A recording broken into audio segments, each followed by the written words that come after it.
子不争气，生个赔钱货还好意思吃家里的。二弟妹命苦哟，嫁过来就生丫头，还想赖在家里吃白食。妈，长河每天干的活最多，凭啥赶我们走？凭啥？就凭这家里我说了算。这是小河的衣服，你们不能拿。哼！赔钱货穿那么好干啥？留给你大哥以后儿子穿。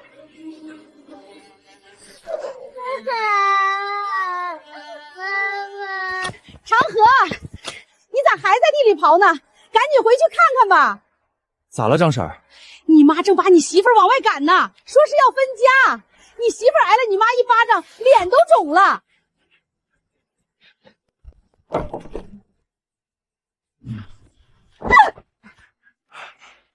谁敢动我媳妇儿？长河，你长本事了，敢跟你妈动手？爸，秀兰脸上的巴掌印是怎么回事？别扯那些没用的。大队买化肥和修房顶的钱，你媳妇儿已经按手印认下了。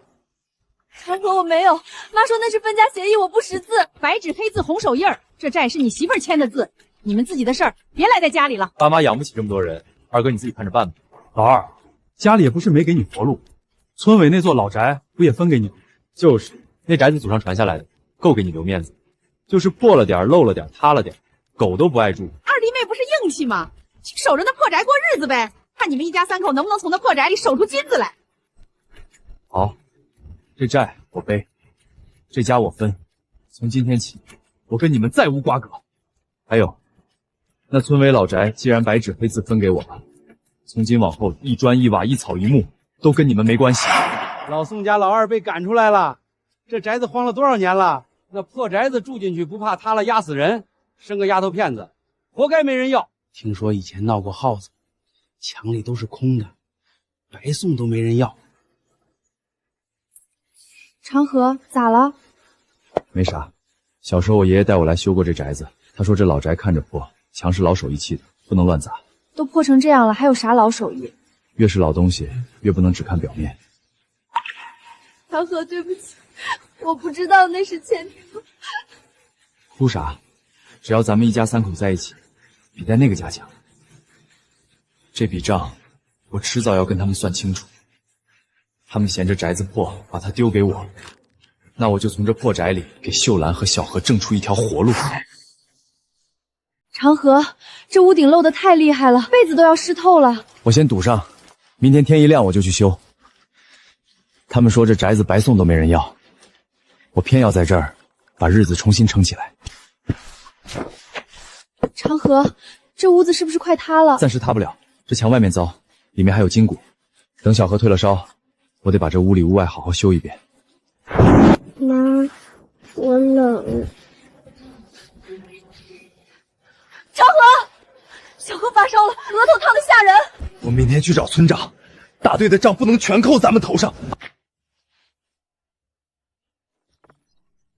孙叔，那欠条是我妈逼秀兰按的，大队不能认。白纸黑字，大队只认手印。老二，你年轻力壮，替爸妈还点债怎么了？认命吧。大哥，我不是不会算账，我只是以前想着一家人，懒得算。但今天我明白了，不把账算清楚，别人就会把债全算到我头上。再说了，家里不是还分了你一座老宅吗？你不亏，那可是祖上传下来的东西。分给我的时候是破宅，背债的时候就成祖产了。行，你们合伙做局，这笔账我记下。长河，孩子快不行了，得赶紧送镇上。我去镇上找八小虎子，你等我。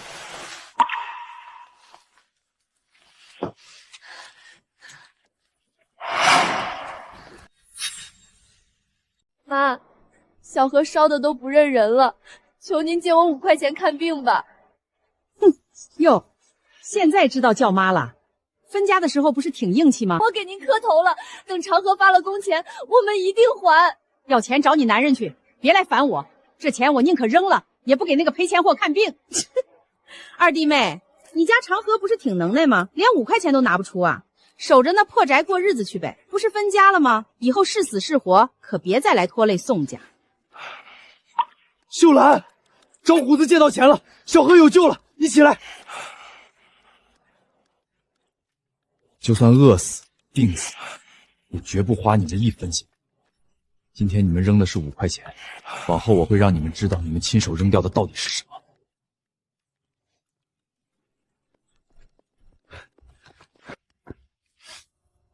哟，长河修房子呢，这破屋子修了也是漏，还不如趁早搬走算了。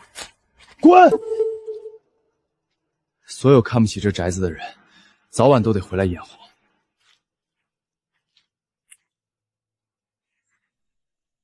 爷爷，你当年说的就是这里。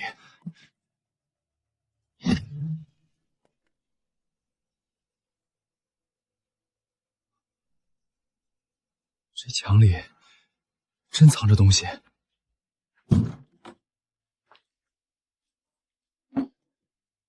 长河，这是啥？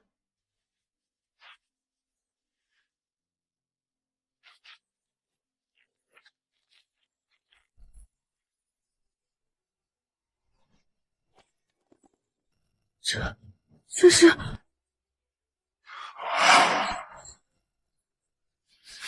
这宅子恐怕不止这一处暗格。秀兰，咱们要翻身了！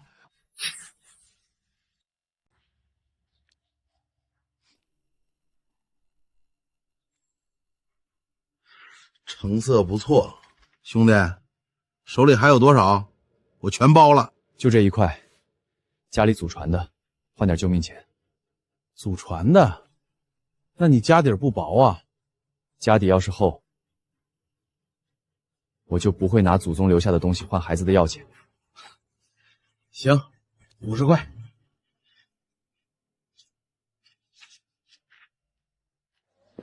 同志，切5斤，再来20斤精米，10斤白面，2瓶西凤酒。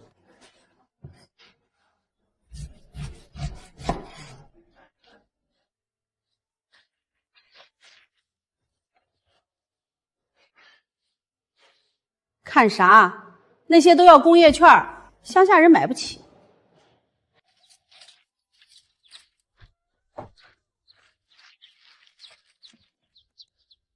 长河哥，你这是干啥？不过年不过节的买这么好的东西？小何发烧那天，要不是你借我那5块钱，孩子就烧坏了。这肉和酒是哥谢你的。长河哥，你都分家被赶出来了，正是难的时候，这东西我不能要。拿着，哥现在找到点活路了，等我理顺了，带你一起干。长河哥，你真有路子了？路子不是别人给的，是自己从泥里刨出来的。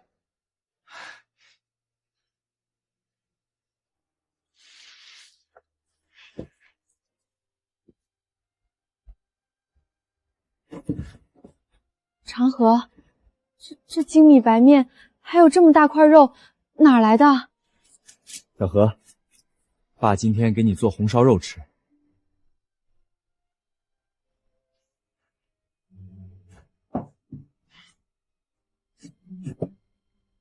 长河，那些银元……放心，我只动了1块，剩下的谁也不知道。这破宅是他们白纸黑字分给我的，这里挖出来的每一分，都是咱们一家3口的活路。秀兰，生火，咱们今天敞开吃。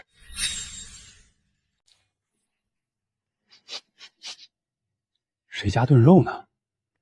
这得放了多少油啊，香成这样。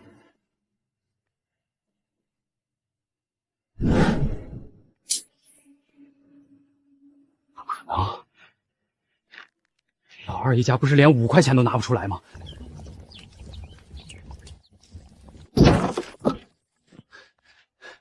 好你个老二，爸妈在家里啃窝头，你倒好，躲在这里吃大肉。大哥，我们已经分家了，吃什么关你什么事儿？你个馋嘴的婆娘，生个赔钱货还想吃肉？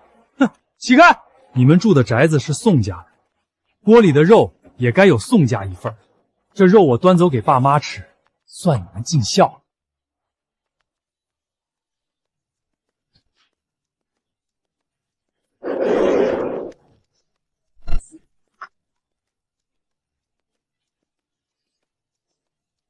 你动下试试！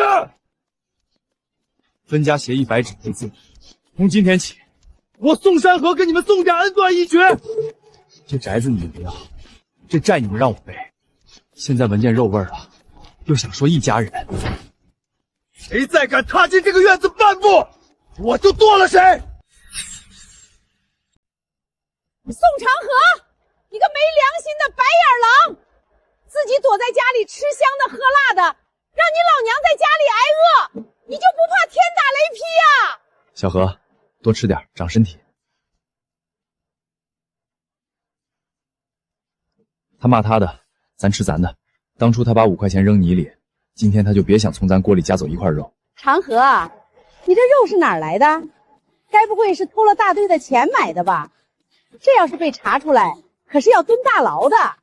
张婶儿，你家那口子前天半夜去镇上黑市卖了2只鸡，卖了多少钱？要不要我去大队部帮他宣传宣传？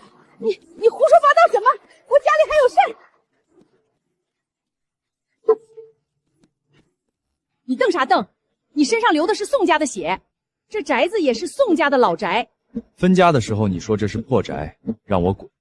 现在闻见肉味了，又说是宋家的老宅。妈，做人不能这么不要脸。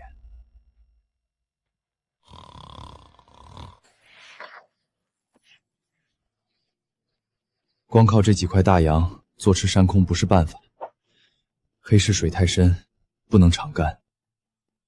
我以前跟车去县里送过货，见过南边来的电子表不卖。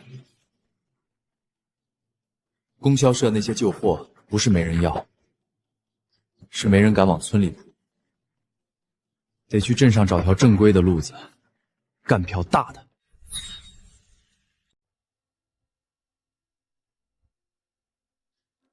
看什么看？这都是要工业券的，你有吗？这些货款式太老，压在仓库里至少半年了吧？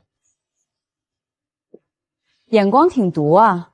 你是干什么的？一个能帮你把死库存变成活钱的人。你一个乡下人，懂这个？知道村里缺什么，城里嫌款式老，乡下人连见都没见过。货不是卖不掉，是没送到该去的地方。口气不小，不过公家的货你动不了。你要真有本事，我给你指条路，城南废品站找刘麻子，他手里有南边来的新货，就看你有没有命了。有命没命，试过才知道。林主任介绍来的，换钱拿货。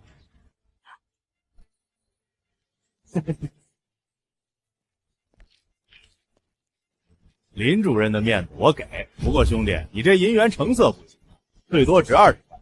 刘爷，这是打算欺负乡下人，强行压价黑吃黑。到了我的地盘，规矩我定，把银元留下，滚！我跟宋家那群失血鬼说的，不是为了再让别人骑到我头上。刘麻子，你这批电子表压在手里半个月了吧？再不出手，等风声一紧，全得砸手里。你怎么知道？我不光知道你压了货，我还知道整个镇上，现在只有我敢接你的盘，帮你把货散到各个村里去。城里人嫌旧，乡下人缺新，你压的是货，我看见的是钱。2块银元，100块钱，外加50块电子表和10台收音机，按最低进货价给我，你敢不敢赌一把？兄弟，有种！这笔买卖我做了。刘爷，第一笔买卖，我记你的规矩，以后我的规矩，你也得记住。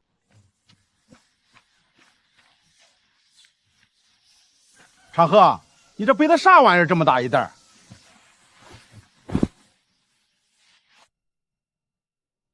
我的乖乖，这可是稀罕物啊！长河，你发大财了！前几天还住漏雨破宅，今天就背回来这么多洋玩意儿。这小子肯定干了见不得人的勾当。不对，他的钱到底从哪儿来的？难道那破宅里真有什么东西？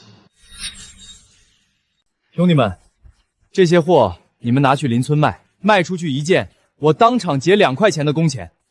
长河哥，2块钱，我们在队里干一天才几毛钱呀！这是预支的跑腿费，拿着，跟着我干，绝不亏待大家。但丑话说在前头，货要卖得明白，钱要算得清楚。谁敢坑乡亲，我第一个不饶他！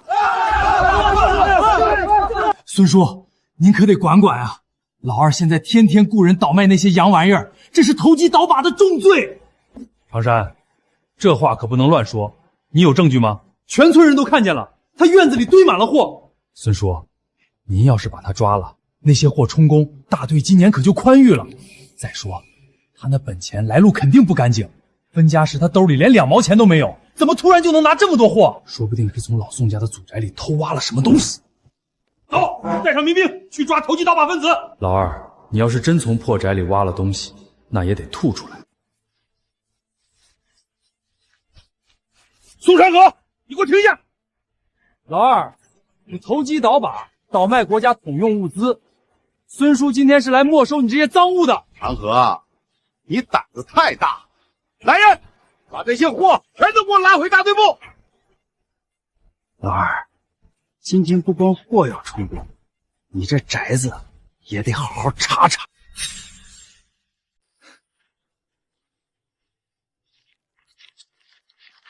孙叔，睁大眼睛看清楚再动手。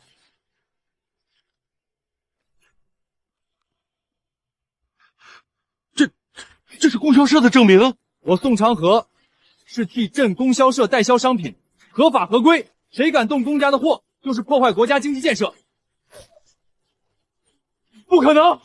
你一个乡巴佬，怎么可能拿到供销社的证明？这肯定是假的！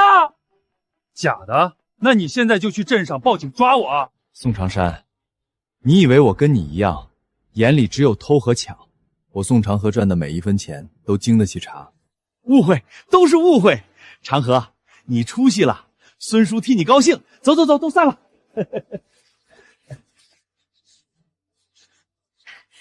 长河啊，妈就知道你是个有本事的。你现在赚大钱了，给你大哥拿点钱，他正准备相亲呢。我姓宋，但跟你们那个宋家已经没关系了。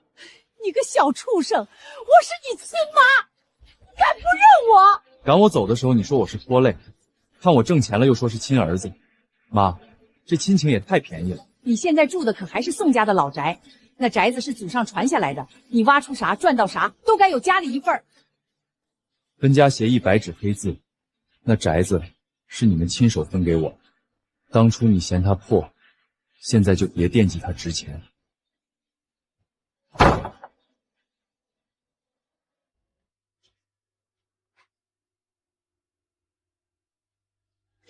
长河，看啥呢？秀兰，这破房子咱们不住了，明天我就找人把这推了，咱们盖全村第一座大砖瓦房。可这墙里要是真还有东西，推了会不会被人看见？所以明天推房之前，今晚我得再查一遍。这座被他们嫌弃的破宅，可能还藏着宋家真正的命根子。兄弟们加把劲儿，今天把这破房子平了。晚上我请大家吃肉喝酒，工钱按天结，绝不拖欠。长河哥敞亮，大家伙卖力干啊！虎子，墙先推外面的，屋里地基这块我自己收尾。长河哥，咋了？这宅子年头久，底下虚，别砸伤了人。长山啊，你家老二这是发了多大的财啊？雇了这么多人盖大瓦房，这得花多少钱？他那是不想活了，你们也不想想，他一个刚分家背债的穷光蛋，哪来这么多钱？我告诉你们，他那钱来路不正，肯定是干了什么杀人越货的勾当。你们看着吧，早晚有一天有人得来抓他。可长山，我听说他刚搬进破宅没几天，就突然有钱买肉买米，还拿回来一麻袋洋货。对呀，他分家的时候兜里才2毛钱，那破宅里肯定有猫腻。我劝你们别跟他走得太近。那破宅是宋家的老宅，真要挖出东西，也该有我们一份。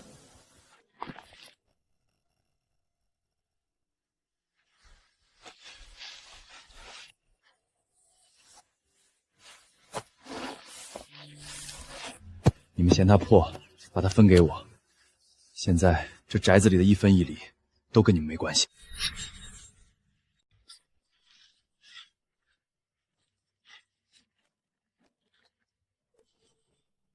真是小黄鱼，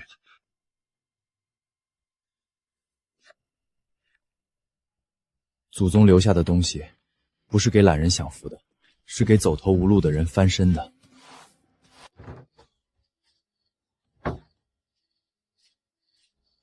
长河，这是金子，你从哪儿弄来的？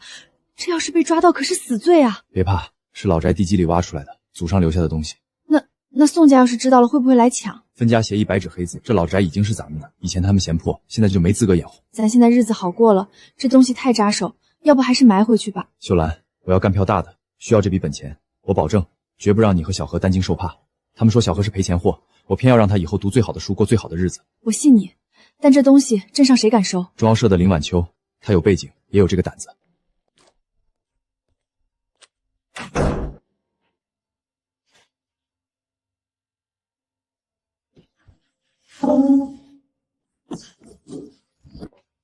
宋长河，你疯了！这东西现在可是烫手山芋，你老实说，这东西来源干不干净？干净，老宋家白纸黑字把老宅分给了我，这东西是我从自己地基里挖出来的。那就更不能乱动，一步走错，你和你媳妇孩子都得完。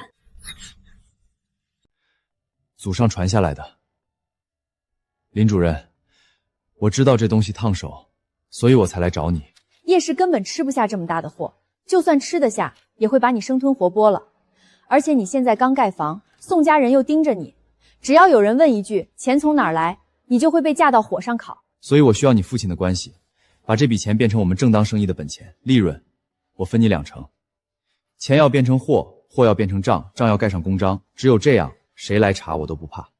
成交，这事儿交给我，3天后给你答复。但我也有个条件，从今天开始，你所有进出账都要清清楚楚。你想做大，就不能给别人留刀口。正合我意。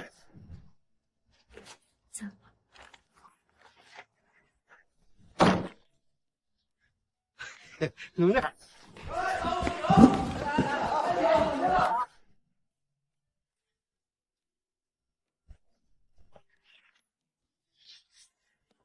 老宅给了我第一口饭，但要想真正站稳，靠的不能只是金条，得靠规矩。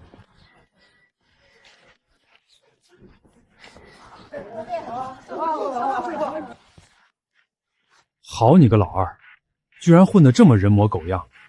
我倒要看看，你这钱到底是怎么来的？分家的时候穷得跟狗一样，住进破宅没几天就翻身，那宅子里肯定有东西。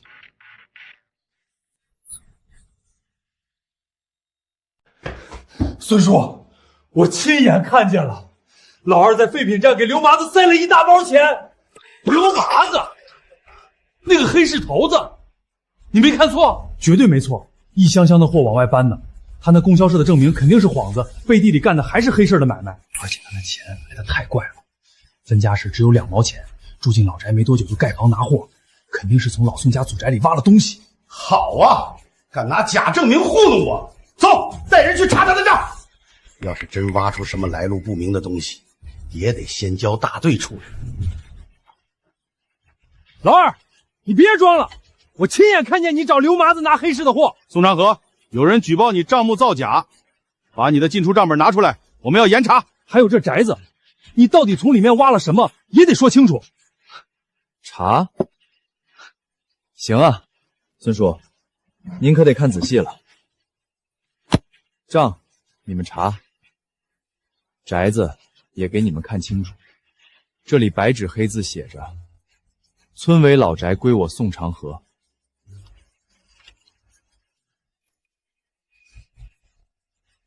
这账目全是对的，手续齐全。不可能，孙叔你别被他骗了，他明明是找刘麻子拿的货。我替供销社去哪儿提货，轮得到你来管？你算个什么东西？当初你们嫌这宅子破，把它扔给我，现在我盖房赚钱了，又想说它是祖宅。宋长山，你的脸呢？长河呀，误会，都是长山这小子瞎报信儿。我们这就走。老宅是人家分家的时候拿命背债换来的，现在眼红了。凭什么？凭什么他能找刘麻子拿货赚钱，我就不行？他宋长河能干的买卖，我也能。我明天就去找刘麻子。还有那破宅，老二，你能挖出来，我迟早也能挖出来。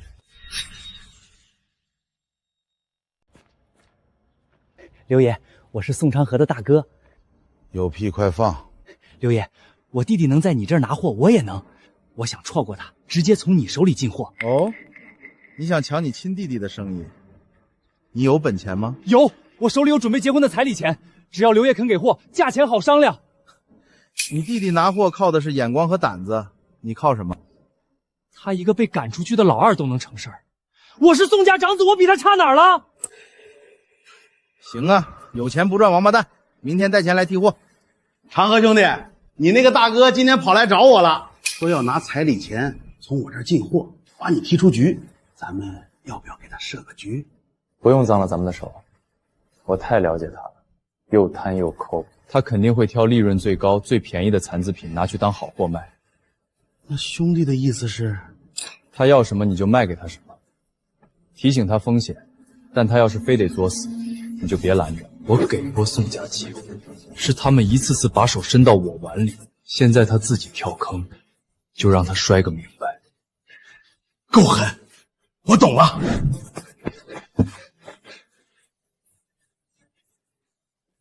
刘爷，这是我全部的家当，您点点。这是长河拿的货，进价10块。太贵了，这能赚几个钱？有没有便宜的？这是南方厂子淘汰的残次品，里面全是生锈的铁片和空壳子，进价2块。但我丑话说在前头，这玩意儿不能当真表卖，被抓到可是要挨揍的。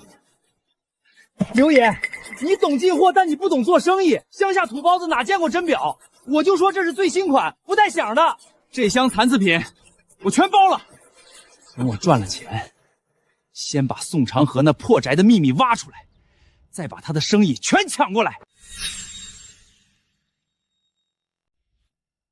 这里是300块，我全部的积蓄，还有准备结婚的彩礼钱，全拿残次品。长善兄弟，路是你自己选的，出了事别怪我没提醒你。刘爷，你就瞧好吧，等我发了大财，老二算个屁！他能靠几块破银元翻身，我靠这箱表一样能翻身。长善，你这抱的啥宝贝儿啊？高档电子表，我马上就要去县城发大财了。看到没？我家老大才是真有本事的，不像那个没良心的老二，赚了几个臭钱就不认爹娘。等我家长山赚了大钱，什么砖瓦房、自行车，咱们宋家全都有。宋长河，你等着，很快全村人就知道谁才是宋家最有本事的儿子。走过路过不要错过，南方来的高档电子表只要20块。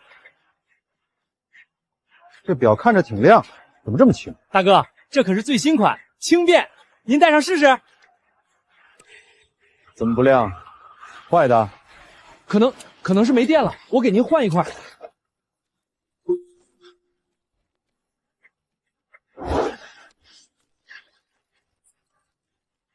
大家快来看啊！这根本不是电子表，里面全是生锈的铁片和塑料砂轮，这是个骗子！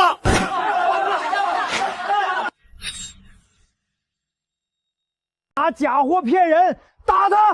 打他！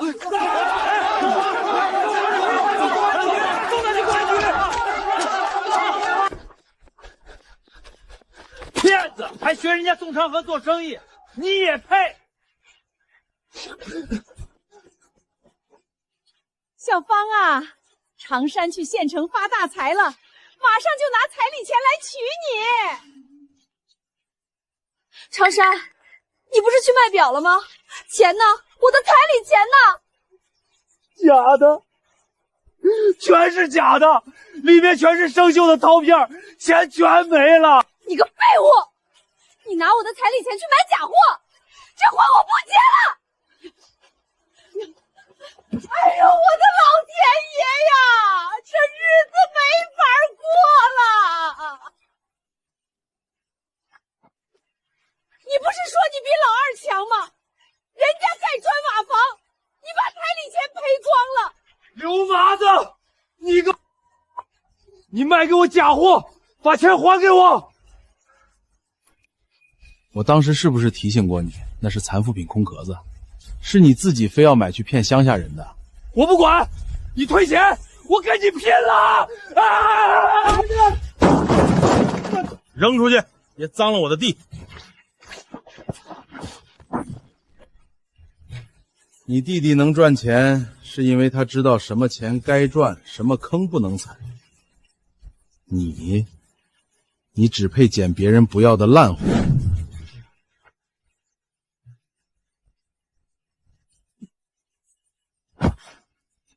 不对，老二的钱肯定不是倒货赚来的，那破宅里一定还有东西。哎呦，我的长衫啊！你怎么被打成这样了？妈，钱全没了，小芳也跑了，我活不下去了。老二，长河，你开门！你大哥出事了，你不能见死不救啊！长河啊，妈求求你了，你大哥被骗了，彩礼钱都没了，你现在赚了大钱，借你大哥300块钱救救急吧。借钱？你们是不是忘了当初分家的时候，你们是怎么逼秀兰按手印背债的？那都是过去的事儿了，打断骨头连着筋，他毕竟是你亲大哥呀。当初你们抢小何口粮的时候，想过他是你亲孙女吗？当初他拿扁担要砸我锅的时候，想过我是他亲弟弟吗？老二，你别装清高，你就是走了狗屎运，从那破宅里挖出了东西，那是老宋家的祖产，你凭啥一个人吞？啥？破宅里真有东西？长河，你是不是瞒着家里挖出宝贝了？第一，那宅子是你们亲手分给我的；第二，我就算真从里面挖出金山，也跟你们没有1文钱关系。我宋山河的钱就是扔水里听相，也绝不给你们1分。没天理了！亲弟弟看着亲大哥去死啊！我不活了！哟，现在想起老二了。当初把人赶到破老宅的时候，你们心多狠呐！就是常山自己贪心买假货骗人，活该。长河现在带着咱们全村赚钱，你们一家子吸血鬼还有脸来闹？分家的时候嫌破宅晦气，现在看人家日子好了，又说那是祖产，这脸皮比城墙还厚。小何，看好了，这一撇一捺是个人字。人。长河，外面风大，狗叫而已，咱们过咱们的日子。长河，长山刚才提到破宅，他是不是已经起疑了？他起不起疑不重要，重要的是，那座宅子已经是咱们的，谁敢伸手我就剁谁的手。那破宅里一定还有东西，一定还有。我的乖乖，这可是咱们村第1辆自行车，长河真是有大出息了。谁能想到，当初被赶到破宅里的人，现在住上全村第1座大砖瓦房了。长河啊，以后咱们村的经济建设还得靠你多带头啊。孙叔，带头可以，但账要明，事要清。谁再想浑水摸鱼，我这儿不认人情。哟，这不是去县城发大财的宋老大吗？怎么躲在这儿啊？人家长河买自行车了，他倒好，拿彩礼钱买一堆破陶片，媳妇儿都跑了，真是个笑话。黄山，你说的对，那破宅里肯定有宝贝，不然老二咋能翻得这么快？现在宅子都推了，地基也被他盖了房，你还想咋样？盖房也没用，只要证明那是宋家祖产，他就得吐出来。长河，今天村里人都夸你呢，咱们现在的日子，以前想都不敢想。秀兰，倒卖电子表虽然赚钱，但不是长久之计，风向随时会变。这枚银元让咱们一家活了下来，可要想真正站住脚，不能永远靠祖宗留下的东西。咱们手里现在有本钱了，我决定去镇上干票大的，做正规的实业。你想好了？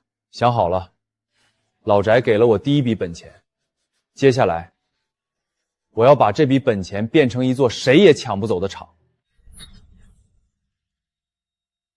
林主任，倒货的生意我准备收手了。现在正是赚钱的时候，怎么突然收手？市场快饱和了，而且政策风险太大。我听说镇上的国营服装厂快撑不下去了。是啊，机器老化，发不出工资，工人们天天闹事，镇里正头疼呢。我想把它承包下来。你疯了？那是个烂摊子，你赚的这点钱投进去，连个水管都听不到。只要管理跟得上，烂摊子也能变成聚宝盆。我出资金和管理，你出面帮我搞定镇里的承包手续。你这是要把全部身家压进去？不是全部身家，是把破宅里挖出来的命，换成一条更大的活路。林晚秋，敢不敢跟我正式合伙，干一票大的？好，我信你。但从今天起，你不只是倒货的宋开河了，几百号工人的饭碗都会压到你肩上。我扛得住。王书记，长河同志虽然是农村出身，但非常有商业头脑，他愿意拿出全部身家承包服装厂，解决镇里的难题。小宋啊，这可不是闹着玩的，几百号工人的饭碗呢。王书记，我立下军令状，承包第一天补齐所有拖欠工资，3个月内让厂子扭亏为盈，做不到，我宋长河净身出户。你有这个底气？我从一间漏雨破宅里爬出来，知道没饭吃没要钱是什么滋味。厂里的工人拖1天工资，家里就可能断1天粮。这个厂，我不是拿来玩票的。好，有魄力，这事儿镇上批了。长河哥，这地方能行吗？当初他们给我一座破宅，想看我一家饿死。今天，我就用那座破宅给我的本钱，救活这一座厂。从今天起，这里我说了算。先发工资，再开机器。我要让这座快死的厂重新冒烟儿。又换老板，上一个说的比唱的好听，半年工资都没影，家里娃还等着交学费呢，再不发钱，真过不下去了。我知道大家半年没发工资了，今天我宋山河接手，第一件事发钱。欠你们的1分不少，但从明天起，厂里实行季限工资，多劳多得。想混日子的，领完钱趁早滚蛋。我宋长河是从漏雨破宅里爬出来的，知道没钱看病、没钱吃饭是什么滋味。你们给厂子干了活，工资就该拿回家。以后在我这儿，谁流汗谁就有饭吃。你这第一把火烧得够狠。不是烧火，是还债。厂子欠工人的债得先还。当初宋家欠我的，我一笔一笔记着。现在厂子欠他们的，我也一笔一笔还清。账清了，人心才稳。排好队，长河哥说了，咱们村的优先录用，底薪30，计价提成。30，比城里工人还高啊！长河，算我一个。长河真是咱们村的恩人啊，以前真是瞎了眼才信宋厂商的话。乡亲们，我先把话说清楚，进厂不是吃闲饭、系线、多劳多得、偷懒耍滑的，我照样请出去。走，长河，你给咱们活路，咱们肯定好好干。当初我被赶到破宅，很多人看笑话，但也有人没踩我一脚。今天我招人，先招愿意凭本事吃饭的人，帮过我的我记着，害过我的也别想混进来占便宜。听见没有？跟着长河哥干，凭本事挣钱。你们这群没骨气的，他宋长河就是个白眼狼，你们去给他干活，都要被他坑死。你家老大倒是孝顺，把彩礼钱都赔光了。别挡道，我还要去赚钱呢。妈，你看见没有？全村人都去捧老二的臭脚了。他凭啥呀？一个被赶出去的白眼狼，凭啥盖房、买车、开厂？凭的不是本事，是那座破宅。那宅子里一定还有东西。你是说，晚上去挖？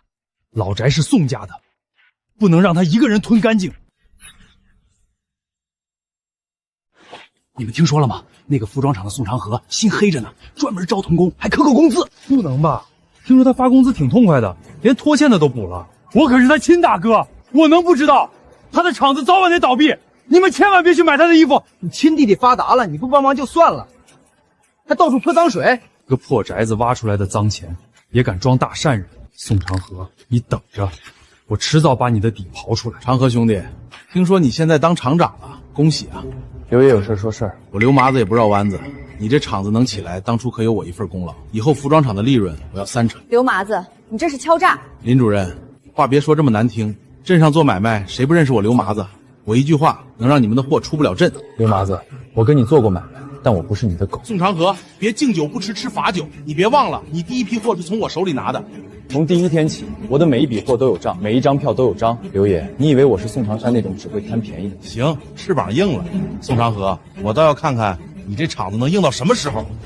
他不会善罢甘休。我知道，所以从今天开始，仓库、车队、账本全都加人盯着。咱们是正规厂，不能怕坏人，但也不能给坏人留口子。长河，现百货大楼追加了5万件成衣订单，只要这批货按时交出去，咱们厂就彻底活了。5万件，哥，咱们这回真要发了。发财先不说，交货日期只有7天，布料、车队、夜班全都得排好。我盯生产，我盯仓库和车，谁敢靠近，我打断他的腿。不许乱来，发现问题先留证据，再报警。哥，刘麻子那种人，你跟他讲证据？我从破宅里翻出来的第一笔本钱，不是为了跟混混拼命，是为了让秀兰、小何还有厂里几百号人都堂堂正正的活。谁想把我拖回泥里，我就用规矩把他定死。宋长河不肯分肉，那就砸了他的锅。刘爷，是抢货还是烧厂？一起，货抢走，他交不了单；仓库一烧，他赔不起钱。到时候他自然会跪着来求我。刘爷，只要宋长河倒了，他那厂子、那新房，还有他从老宅里挖出来的东西，都得吐出来。老宅里挖出来的东西，他分家时穷的只剩2毛钱，住进破宅没多久就翻身了。那破宅里肯定藏着金子，有意思。先让他厂子破产，再慢慢撬他的嘴。我就要看他从厂长变回丧家犬。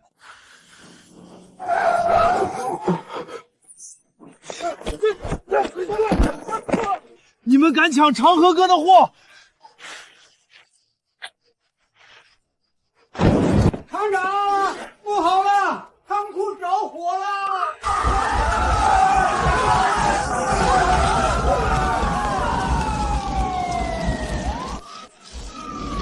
完了，布料全烧了，交不上货，我们要赔10倍违约金，厂子要破产了。厂长，要是厂子倒了，我家3个孩子下个月就断粮了。我刚把工资寄回娘家给我妈看病，厂子不能又没了呀！先救人，再救账本，所有损失一笔一笔记下来。谁烧的，谁赔，谁抢的，谁坐牢。长河，当初一间破宅都没压垮我，一场火也压不垮这座厂。成衣被抢，布料被烧，百货大楼那边已经来电话催了，3天后交不上货，赔偿金至少10万。哥，对不起，车我没护住，人回来就好，货没了还能补，人没了就真没了。可这批货是厂里的命啊！大家听着，工资照发，商药费厂里出，厂子还没倒，谁也不许先泄气。厂长，你哪儿还有钱啊？我有办法，只要我宋长河还站着，就不会让你们白干一天。宋长河，有群众举报你们厂存在严重安全隐患，仓库失火，账目不清，必须停业整顿。宋长江，厂子刚遭人纵火，你现在来查封，你这是落井下石。林主任，饭可以乱吃，话不能乱说，我这是依法办事。我们可有法干！封了厂，我们一家老吃吃什么？让他贴。长河，现在的办就是给他递刀子。老三，你今天贴的每一道封条我都记着，你最好保证自己手是干净的。我的手干不干净不劳二哥操心，你还是先想想怎么赔那10万块吧。老三这回干得漂亮，厂子一封，老二赔不起钱，迟早跪回来求我们。到时候先让他把老宅里挖出来的东西交出来。真觉得那宅子里还有东西？肯定有，不然他哪来那么多钱发工资办厂？那还等什么？今晚就去村委挖。那不是已经盖成新房了吗？新房底下不敢动，废墟边角总有没挖干净的地方。老二能挖，我们也能挖。长河，账上只剩下不到2000块，罚款、赔偿、布料、工资哪一项都不够。厂长，要是真撑不住，这个月工资就先别发了。我们知道你尽力了，只求厂子别倒。我们好不容易盼来一个像样的厂长。你们把我当厂长，我就不能让你们替我扛债。工资照发，厂子照开。可钱呢？还有一条路。晚秋，你先稳住工人，今晚之前谁都别死。爹，祖宗留下的东西，我本不想再动，可几百号人的饭碗压在这儿，我不能看着厂子死。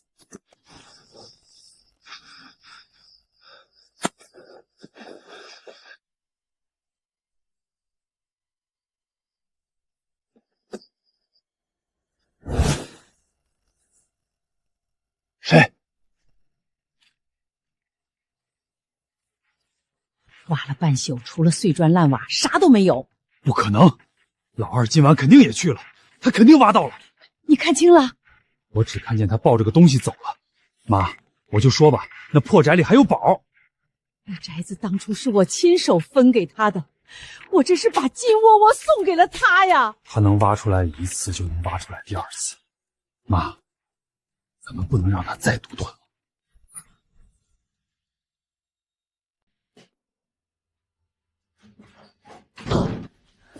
长河，你又去了老宅地基。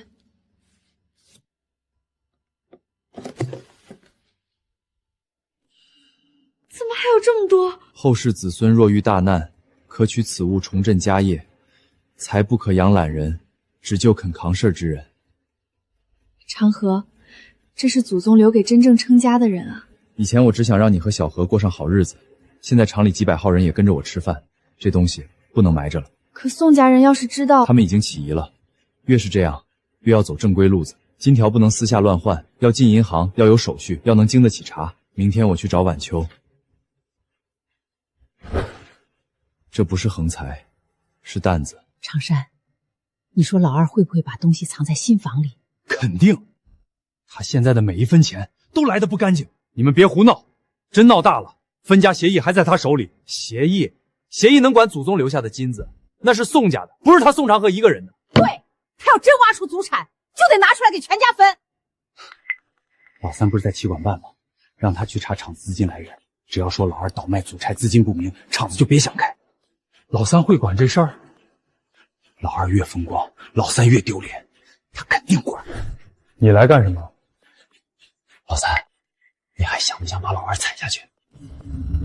说，老二的钱不是干净来的，他从老宅里挖出了金条，靠这个办厂，那是老宋家的祖产，他一个人吞了。你有证据？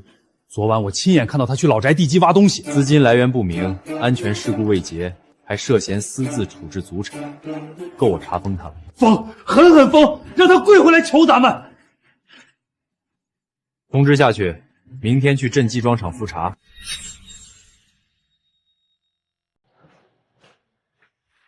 长河，我正托人去县里问贷款的事儿。晚秋，这是我祖上留下的底牌，我需要你帮个忙，通过正规的国家银行渠道，把这些金条合法变现。长河，你居然把全部身家都拿出来救厂子！几百号工人指着厂子吃饭，我宋长河绝不能让他们寒心，拜托了。真人家书你也带来了？带来，金条要合法变现，来源就要说得清楚，分家协议、老宅归属、祖传家书我都准备好了。他们越想拿来路不明咬我，我越要把每一步走到明确。我马上联系银行和镇里。长河，你这一步走对了。不是走对，是没退路。厂子不能死。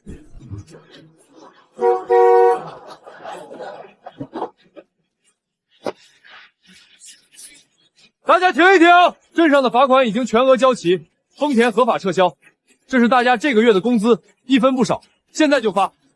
新布料也买回来了，愿意留下来跟我一起把烧掉的货赶出来的，算加班，开3倍工资，咱们堂堂正正的把厂子办下去，跟着厂长干！厂长，别人遇上这种事儿，早就跑了，你咋还往里贴钱？我当年被赶进破宅的时候，也有人觉得我该认命，可人只要还站着，就不能把身后的人丢下。老三，这都2天了，老二那厂子估计连耗子都饿死了吧？封条贴着，他拿什么翻身？几百台缝纫机同时开动的声音，仿佛千军万马。这怎么可能？他哪来的钱？老宅，肯定还是老宅，又从老宅里挖出东西了，那就更好办了。资金来源越大，查起来越有文章。哥，兄弟们日夜轮班盯着，终于摸清了，刘麻子把劫走的那批成衣全藏在西郊西的砖窑厂里，他正四处找买家，急着脱手呢。好，辛苦兄弟们了。哥，我这就叫上全场的男职工，带上家伙去把咱们的货抢回来。铁子，咱们是正规企业，不能干聚众斗殴的事儿。对付这种毒瘤，得用法律的武器。那就眼睁睁看他卖咱们的货。他要卖，正好。销赃要人赃并获。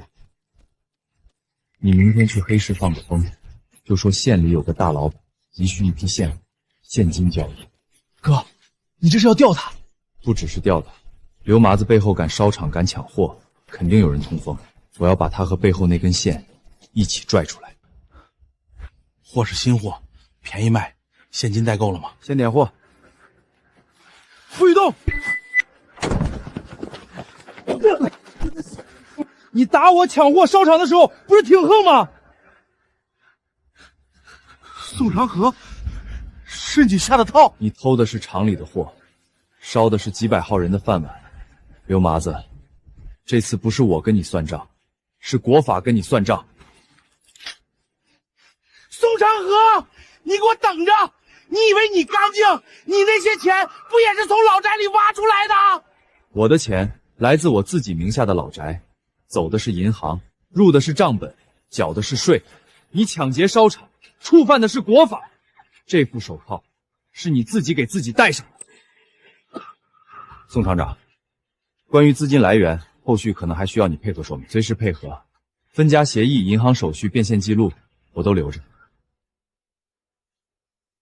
刘麻子倒了，背后那个穿官衣的也该露头了。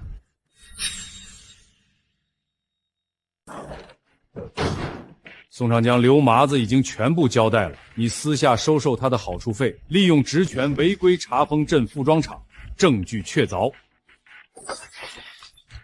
不是的，我是被冤枉的，我是国家干部啊！国家干部的权利是用来为人民服务的，不是让你拿来公报私仇、中饱私囊的。带走，停止接受调查。你们该查的是宋长河，他的钱是从老宅里挖出来的，那是宋家的祖产。宋长河同志的资金变现手续，银行、供销社、镇里都有备案，倒是你拿不出证据就恶意攀缴，性质更恶劣。不可能，他怎么什么都留了手？哎呦，我的老天爷呀！我们家老三是冤枉的呀，他可是吃皇粮的干部啊，怎么就被抓了？呸！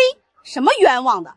他收了黑钱去封自己亲二哥的厂子，这叫丧尽天良。就是，长河带着咱们全村人赚钱，你们一家子却在背后捅刀子。现在老三进去了，纯粹是自己做的报应。当初嫌村委老宅破，把人赶出去，现在看人家从老宅翻了身，又天天嚷嚷祖产，你们宋家人真是只认钱不认人。老三废了，刘迪子废了，可老二的钱还在，只要那破宅的事儿没完，咱们就还有机会。长河，刘麻子倒了，老三也被查了，咱们厂子现在不仅恢复了生产，县里的订单都排到下个月了，镇上的局面咱们彻底稳住了。你还不满足？镇上的水太浅了，刘麻子这种地头蛇倒了，还会有下一个。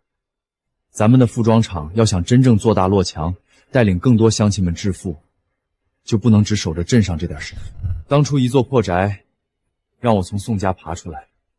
现在这座厂得带着更多人从穷日子里爬出来。下一步，咱们进军省城。晚秋，镇上这摊子事儿，以后就全交给你了。长河，你放心，我一定守好咱们的大本营。哥，你去省城闯荡，带上我呗，我给你打下手。虎子，你得留下，厂里的安全，还有你嫂子和小何，我都交给你保护了。哥，你放心，只要我虎子在，绝不让人欺负嫂子。咱们体量太小，总会被人惦记，只有去省城站稳脚跟，大家伙的饭碗才算真正保住。省城不比镇上，那里的人手段只会比刘拔子、宋长江更狠，所以账要更清，手续要更全。咱们从破宅里挖出来的第一笔钱已经被宋家盯上了。哥，宋家那些人还敢闹？他们不敢明着抢，就会借别人手来查。越是这样，我越要把生意做大，做到他们够不着。长河，省城那么远，你一个人去，我心里不踏实。我先去探路，等站稳了，就接你和小何过去。这些东西还要带走吗？带一点，不是为了花，是为了防万一。要是宋家人又拿祖产说事儿，那我就把这张纸摊到所有人面前。破宅是他们亲手分的，债是他们亲手压的。现在我翻身了，他们再想改口，晚了。长河，你一定要平安回来。放心，我还要看小何上学，看他堂堂正正走出村子。他们说他是赔钱货，我偏要让全村人看看，他是我宋长河这辈子最值钱的宝贝。这就是省城，机会大，规矩也多。镇上有人说我是泥腿子，县里有人说我起家不干净，到了省城，肯定还会有人这么说。那你怕吗？我从漏雨破宅里出来，身后是妻女，是工人，是一整个村子的饭碗，怕也得往前走。那是省国营纺织厂厂长周德生，省城服装这碗饭他吃了很多年。那就看看这省城的锅里能不能多添一双筷子。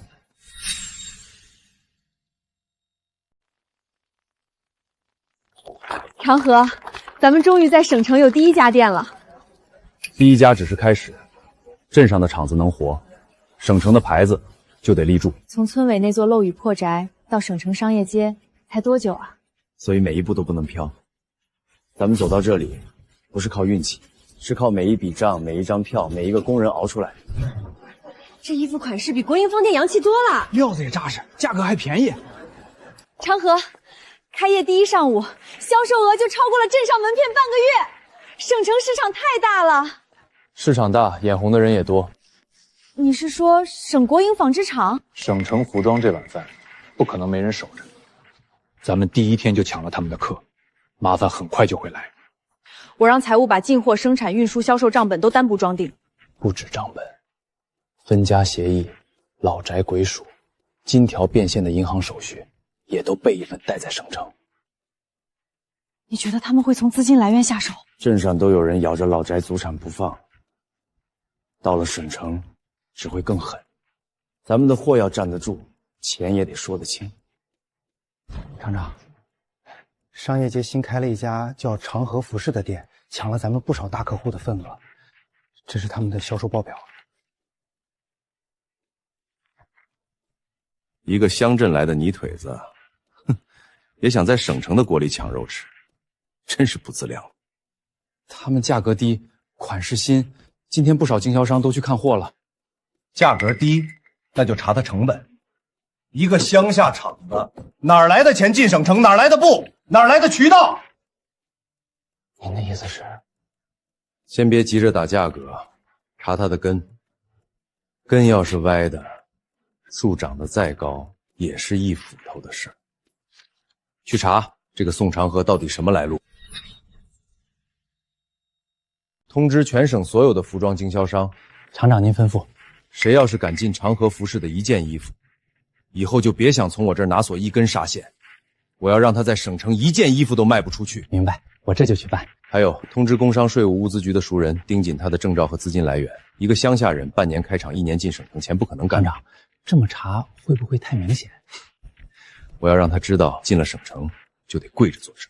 周厂长，我二哥那个人骨头硬，光断他的销路，他还能靠零售硬撑。哦，你知道他的软肋？他起家的钱有问题，他分家那天穷的只剩2毛钱，媳妇孩子差点饿死。可住进老宅没几天，他就有钱买肉、倒货、盖房、办厂。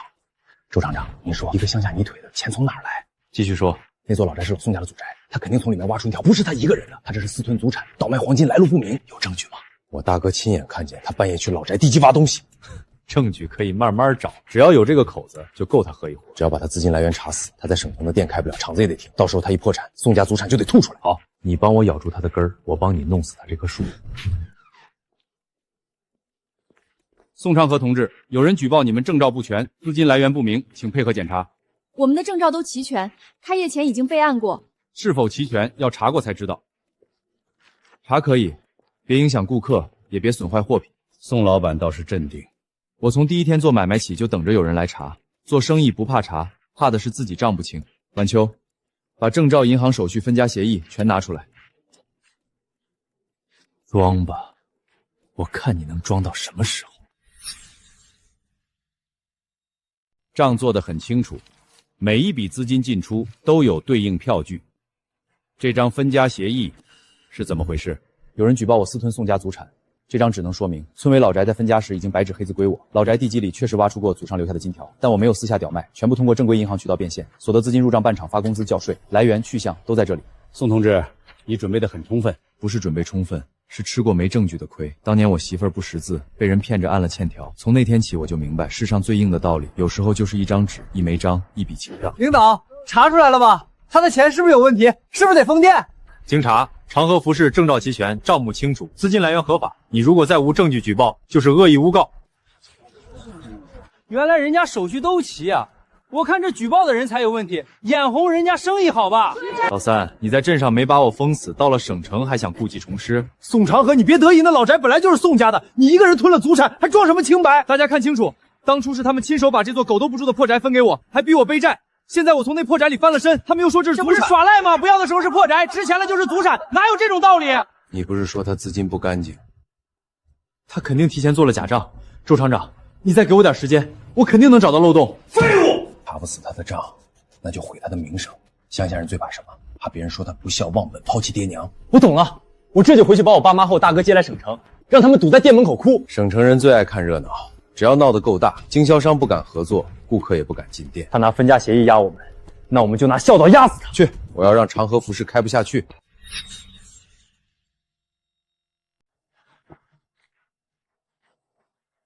这就是省城啊！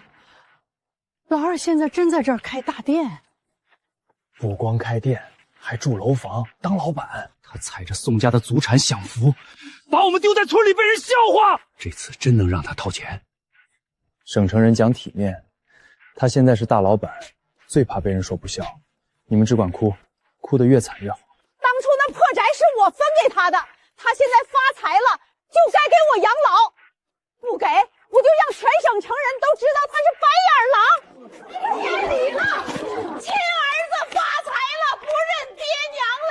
大家评评理，我二弟现在开大店赚大钱，可我爹妈还在村里吃糠咽菜。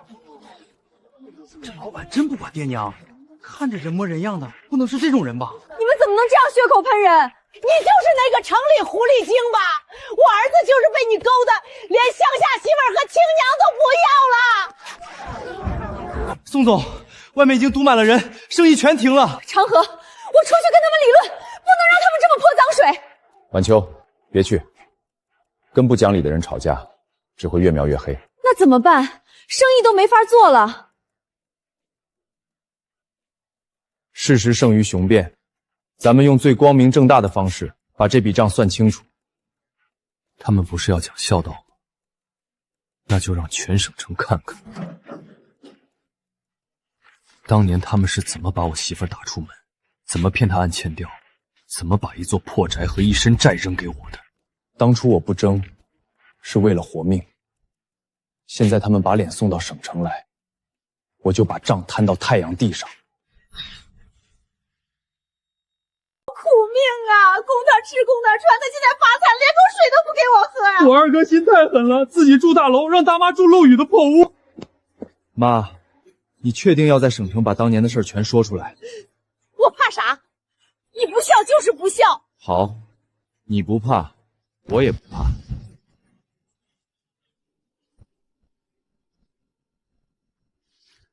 主任，我要买明天省城日报的整版满面。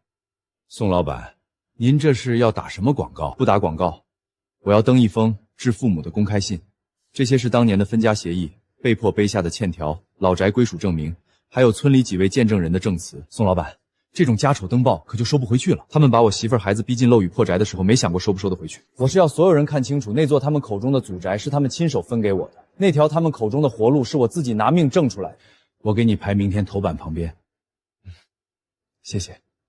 老二怎么一点反应都没有？他能咋样？他总不能把亲娘抓起来吧？你们别忘了，他手里有分家协议。那东西都过去多久了，还有用？对别人没用，对他有用。他这个人最会留后手。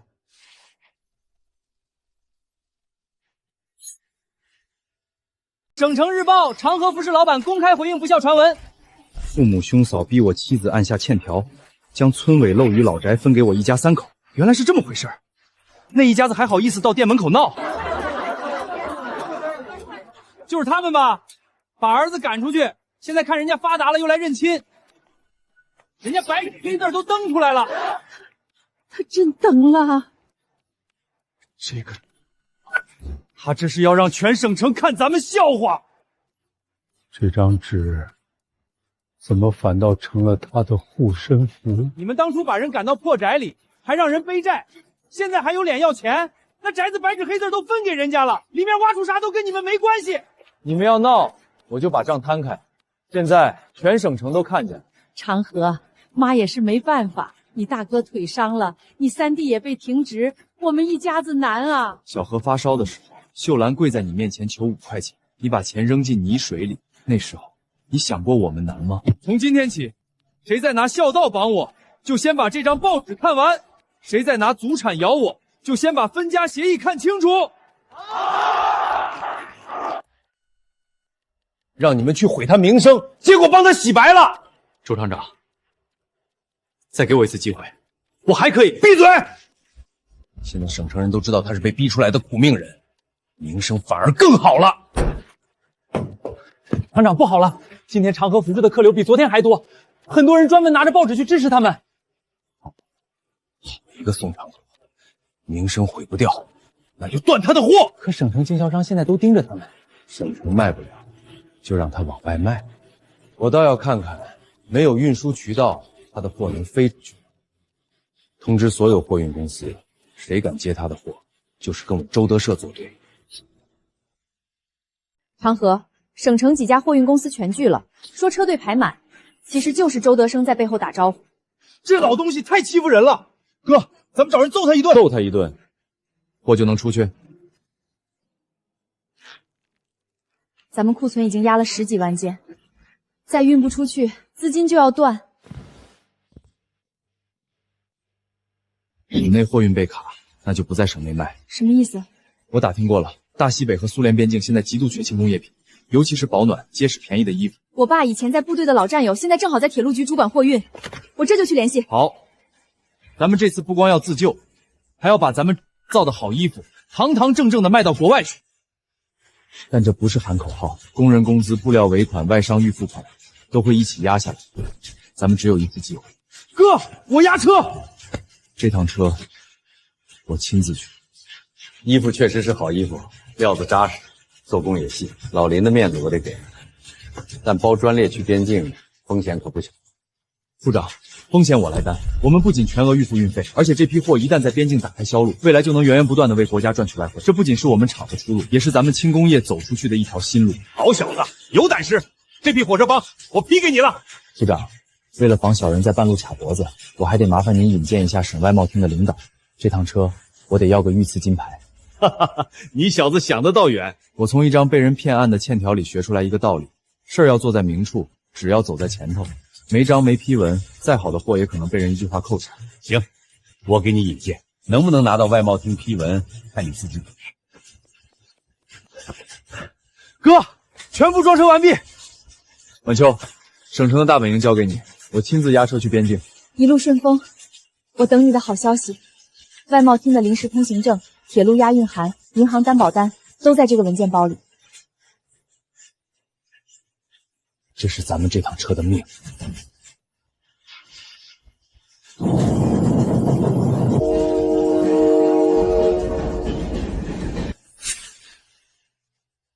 厂长，宋长河的货运出省了。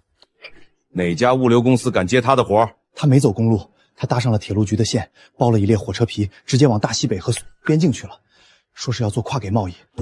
好一个宋长河，居然想从我的眼皮子底下翻盘，想赚外汇，我让你连本带利全赔进去。马上给我联系北方沿线的几个中转站站长，告诉他们，不管用什么理由，把这列火车给我扣下。厂长，铁路那边要是追问，就说货物来源不明，涉嫌倒卖国有资产，需要协查。还是拿他的资金来源做文章。他不是喜欢拿手续压人吗？那就让他在荒郊野外等着手续一层层合，等他错过边境交货期，外商索赔，银行抽贷，我看他还怎么清白。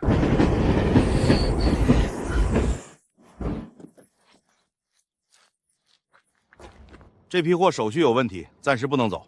啥问题？我们货运单、押运函都有。上面通知协查，说你们货物来源不明，涉嫌倒卖国营厂物资，什么时候查清，什么时候走。是谁通知的？不该问的别问，宋老板，到了我的站就得按我的规矩来。哥，边境那边只给咱们3天时间，耽误1天，违约金就是几万。周德胜这是想把咱们拖死在半路，那怎么办？他能找人卡脖子，我就把真正能说话的人请出来。哥，电话打不通，站长那边又不放行，再拖下去咱们真赔不起。越是这个时候越不能乱，要不我带几个兄弟把站长室围了？不行，他等的就是咱们动手，一动手货没问题也变成有问题。明天一早先去站长室，当面递文件，当面录口供。录口供？让他亲口说是谁让他扣车，扣车依据是什么。以前宋家拿一张红手印欠条压我，现在我就用一张张盖章文件把这些人压回去。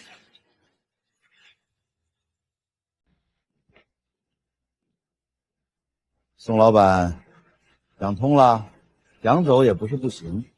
手续费、协查费、保管费先交了。这是铁路货运批文，这是省外贸厅临时通行证，这是银行担保。请站长给我一个书面理由，说明你扣车依据。吓唬我？不是吓唬，是留证。现在是上午8点13分，你以来源不明为由扣押国家出口创汇物资，但拒绝出具书面手续。站长，这句话我记下了。站长，周厂长说了，这列车上的货就让他在这儿烂成废铁。放心，没我的签字，这车绝对开不走。谁说开不走？睁大你的眼睛看清楚，这是省外贸厅的特批通行证。你敢阻拦国家出口创汇的重点物资？你们以为卡的是我的货？这是几百号工人的工资，是国家的出口订单，谁伸手，谁就得留下手印儿。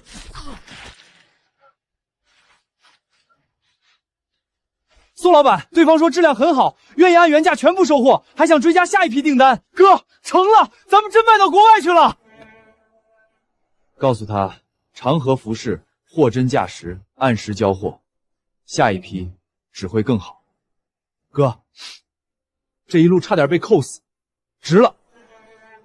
值，因为这趟车开出去，咱们就不是被周德生按在省城里打的小厂了。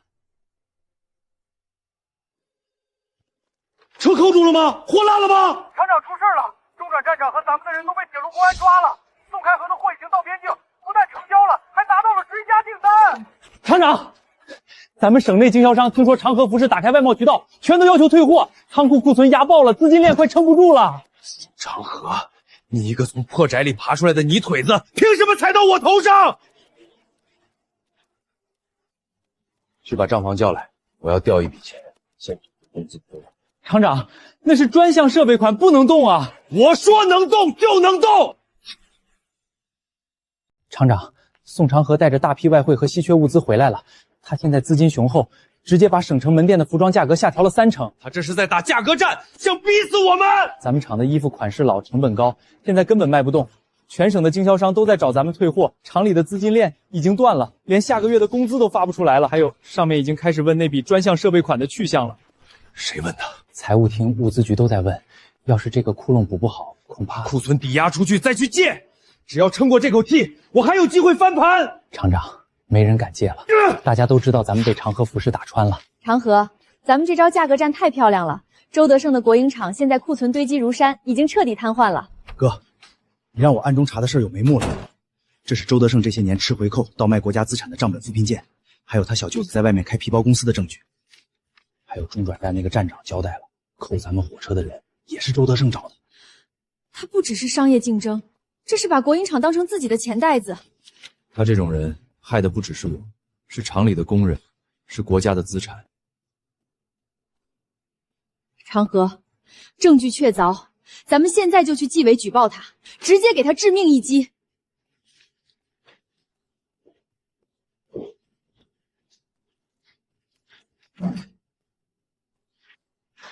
长河，你这是干什么？为什么不立刻抛出去？现在抛出去，他顶多算个经济犯罪。我要等他的资金链彻底崩盘，等他为了填窟窿去挪用更多的公款，犯下弥天大错。人在绝境下，才会露出最丑陋的马脚。让他再蹦跶几年。你早就知道他会走这一步。我不知道他会走哪一步，但我知道，贪心的人到绝路上，一定会伸手去抓不该抓的钱。宋家是这样，刘麻子是这样，周德登也一样。那我们接下来做什么？稳住价格，吃下市场，盯死他的账，等他自己把自己送进去。厂长，这笔专项设备款真不能动，上面查下来是要坐牢的。现在不动，全厂明天就发不出工资。我倒了，你也别想好过。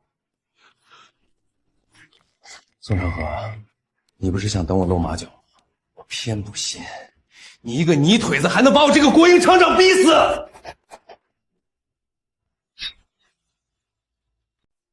长河，咱们上个月发往边境的专列货款全部结清了，现在全省的服装外贸份额咱们占了80%。干得漂亮，晚秋，告诉车间，产量上去了，质量更得严把关。咱们卖出去的每一件衣服，代表的都是咱们信誉，绝不能砸了招牌。放心吧，质检科我每天都亲自盯着。周德胜那边现在连机器都停了，彻底翻不了身了。百足之虫，死而不扬，越是这个，咱们越要谨慎。你让我背的按了红手印的分家协议、老宅产权证明、银行变现手续，我又重新复印了一份。省城公司、镇厂、律师那里各留一份。越到最后，越有人会拿我的根做文章。那座破宅是他们亲手分给我的，这个根必须定死。周厂长，宋长河把我害得连铁饭碗都丢了，我跟他没完。你拿什么跟他没完？他现在是省里的大老板。大老板，他起家的钱就是从老宋家那座破宅里挖出来的宋家祖传的金条，那是宋家的祖产，不是他宋长河一个人的。你又想拿这事咬？前面不是没咬动吗？前面只咬祖产不够狠，这次咱们换个说，就说他为了洗白那笔金条，伪造进出库，倒卖国营厂仓库里的布料和成衣，再把黑钱变成外贸收入，咱们伪造几份国营厂出库单，再把举报信往京深一递，就告他重大侵吞，倒卖国有资产，洗白来路不明资金，这罪名够他把牢底坐穿。好，只要能弄死他，我出钱，你办事儿。他不是最爱拿按了红手印的分家协议说事吗？这回我让他连老宅、金条、厂子、外贸公司全都说不清。哼，二哥，这次我看你还怎么翻身。宋长河同志，我们接到10名举报，你公司涉嫌重大侵吞、倒卖国有资产，请你配合我们回局里接受调查。领导，我们所有货物都有生产记录和外贸批文，怎么会倒卖国有资产？有没有问题？查过才知道。领导，我配合调查，公司所有账本、票据按了红手印的分家协议、银行变现手续都在保险柜里。需要什么，我让林主任全部交给你。长河，这到底是怎么回事？咱们的货都是自己车间一件件采出来的，怎么成倒卖国有资产了？晚秋，别慌，真金不怕火炼。咱们堂堂正正做生意，每一匹布都有正规发票，不怕他们查。他们这次是冲着你的老宅祖产来的。我知道，当初他们骗秀兰按下的分家协议，今天会变成证明我清白的铁证。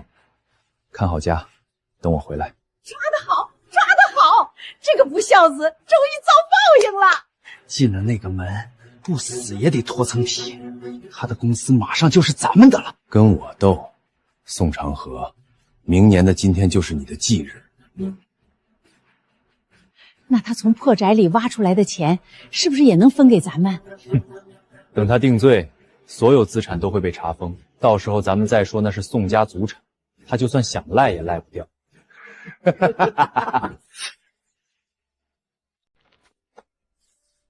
宋长河同志，我们连夜调对了你们的每一笔进出库明细和资金流向，你们的手续完美无缺，所有的跨国贸易都走的是最正规的外贸批文。领导，我们是本分生意人，赚的每一分钱都干干净净，经得起查。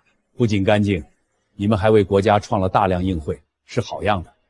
至于那封举报信和所谓的出库单，经过技术科鉴定，全都是伪造的，这是极其恶劣的诬告陷害。至于举报信里说的私吞宋家祖产，这份分家协议写得很清楚，村委老宅早已归你个人所有，金条变现也走了银行手续，不存在非法侵占。当年他们逼我媳妇按手印的时候，恐怕没想到这张纸有一天会救我的命。宋同志，你可以离开了。至于诬告的人，我们会依法处理。警察同志，宋长河是不是招了？什么时候判的？宋长江，你提供的所谓证据，经查实全部系伪造，你涉嫌伪造国家企事业单位印章，恶意诬告陷害他人。不是我。是周德成让我干的，是他说只要咬死宋长山的钱来路不明，就能把他弄死。有什么话留着进审讯室慢慢说吧。带走。那宅子是宋家的，是宋家的，宋长河不能一个人吞。喂，事情办得怎么样了？厂长，完了，宋长江被当场抓了，警察说他伪造证据诬告，现在正突击审讯他呢。完了，全完了。厂长，纪委的人来了，他们说要查专项设备款和皮包公司的账。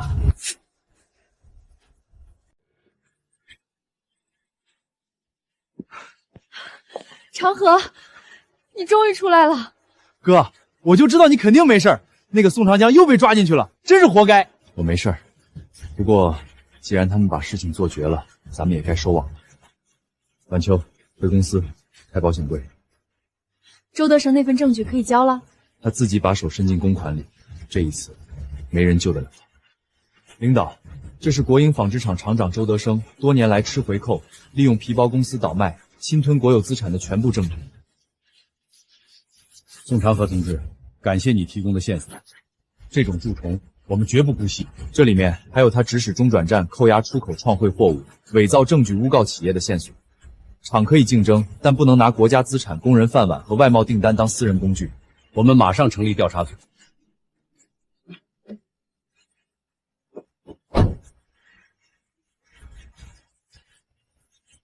大家不要慌，周德生倒了，但厂子不能倒。我们长河外贸公司已经向上面提交了并购申请，只要大家愿意干，我宋长河保证绝不让一个工人下岗。宋老板，咱们厂工资还欠着，机器也旧，您真愿意接？我从漏雨破宅里爬出来，知道没饭吃是什么滋味。周德生欠你们的工资，我先垫，厂子不停，饭碗不丢。长河，周德胜的市场份额和厂房咱们全盘接收了，现在你已经是全省最大的服装大王了。晚秋，省城只是咱们的一个落脚点，咱们国人的脚步不该只停在这里。从那座破宅到这里，你真的走出来了。不是我一个人走出来，是秀兰、小何、虎子那些工人跟着我一起走出来。国营厂的设备要全面升级，工人的福利待遇向咱们总公司看齐。我们要用最快的速度，把全省的纺织业拧成一股绳，打出咱们自己的品牌。长河，现在全省的同行都尊称你一声宋总了，咱们这算是彻底站稳脚跟了。这都是大家伙一起拼出来的。晚秋，你也辛苦，早点下班回去休息吧。我给秀兰寄了信，下周我亲自派车接她和小何来省城。嫂子和小何是该来了。秀兰，是我。家里都挺好的吧？小何今天乖不乖？省城这边全都安顿好了，你收拾收拾东西，下个星期我就派车回去接你和小何来省城。咱们一家人再也不分开了。当年你抱着小何跟我进那座漏雨破宅，一句怨言都没有。现在我在省城有再多厂房，也换不来那碗你没松开的手。能把糟糠之妻放在心上的男人，才配让人放心把事业交给他。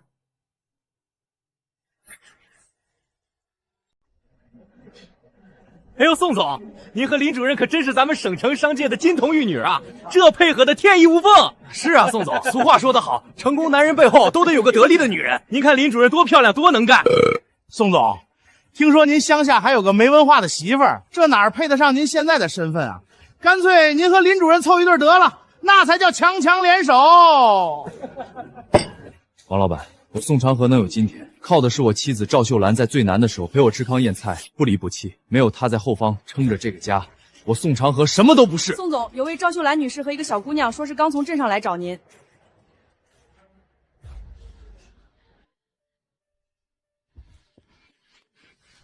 给各位介绍一下，这是我妻子赵秀兰，这是我女儿宋小荷。当年我一无所有，被赶进漏雨破宅的时候，是她抱着小荷陪我进去的。现在我站在省城饭店里，他就该站在我身边。至于林主任，她是我最敬重的商业合伙人，也是独立优秀的职业女性。我们之间只有纯粹的战友情谊。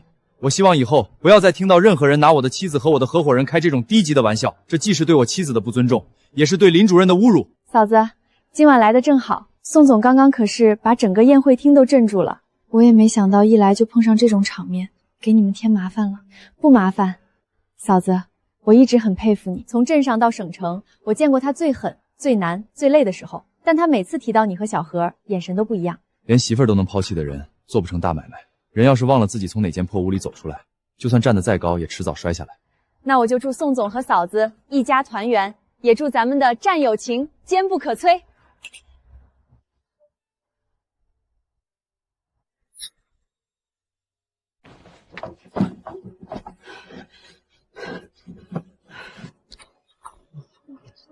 老大拿彩礼钱买假表，腿让人打瘸了；老三伪造账本害亲哥，判了5年。老两口把能卖的都卖了，连屋顶都漏了，没人修。当初把老二一家赶去破宅，现在自己连个像样的落脚地都没了，这就叫报应。老三二进宫判了5年，老大又成了这样，这村里咱们是彻底待不下去了。走吧，去省城捡破烂也比在村里天天被人戳脊梁骨强。走，去省城，走！我就不信咱们一家子能饿死。那座破宅本该是咱们的。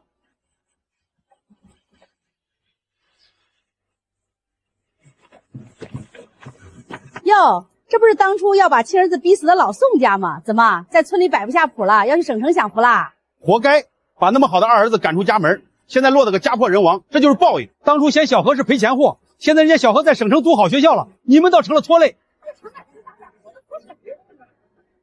当初不该把那宅子分给老二啊！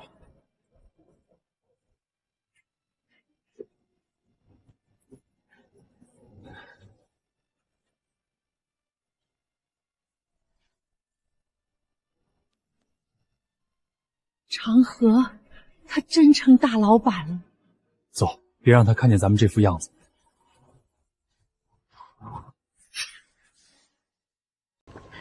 大爷，您慢点端，小心烫着，不够锅里还有。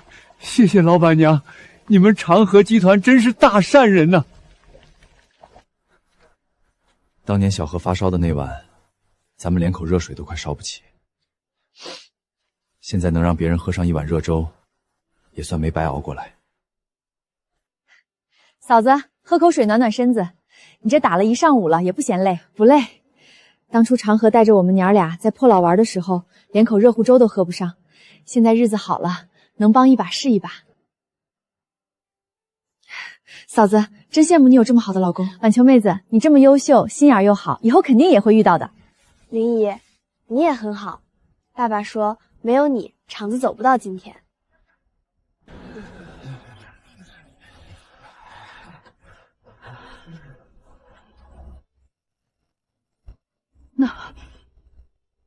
那是不是小何？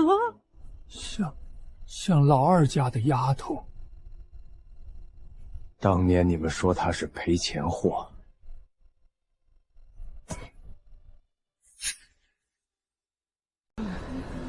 妈，我饿，我快走不动了。快了，快到了。听说这大老板心善，给的粥稠，还能领2个白面馒头。这粥是老二施的。大兄弟，行行好，多给打一勺。是你们？你们还有脸来吃长河哥的粥？虎子叔，后面的馒头我拿来了。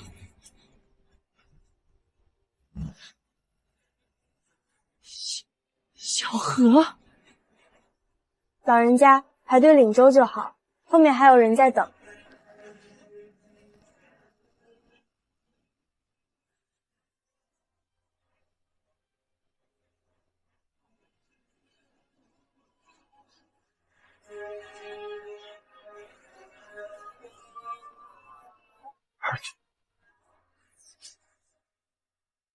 长河是他们。嗯。你要不要？今天来这里的人，都能领一碗热粥，他们也一样。你不恨了？不是不恨，是不认了。秀兰，今晚就是年夜饭了，小何说没说他想吃什么？那丫头馋得很，说想吃你亲手做的炖肉。行，回去我给他炖。拿了就赶紧走，别挡着后面的人。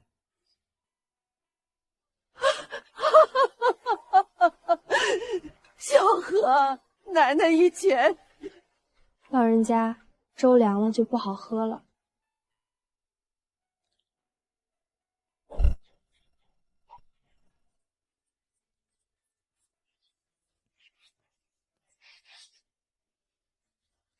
这是我爸教我的第一句话，今天也是我教你们的第一句话。